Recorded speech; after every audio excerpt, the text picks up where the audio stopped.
pinagtataka ko sa'yo, takot kang mabigo, pero puro ka kabiguan. Kaya hanggang ngayon, aral ka ng aral.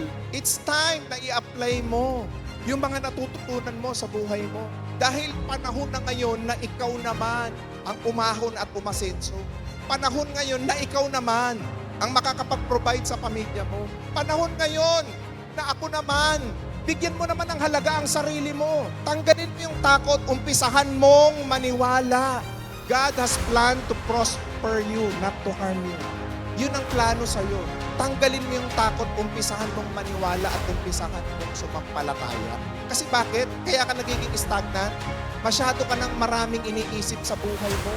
Masyado ng magulo, masyado ng punong-puno ng problema, napakaraming pagsubok, napakarami mong dinadala sa buhay. Okay, given na yan, but have to move forward. Yung problemang hindi mo na kayang solusyon, hindi na ho problema yan. Kasi wala na ngang solusyon eh. Boss RDR, wala ka kasi sa sitwasyon ng buhay ko ngayon. Ang dami kong utang, may sakit ang mga magulang ko, may anak akong binubuhay sa mama ko, malayo ako sa pamilya ko, nakikipagsapalaran ako. Lahat mo ng mga dahilan na yan, ipinaraan sa'yo yan ng may dahilan. Para ano? Laliman mo yung dahilan mo sa buhay mo.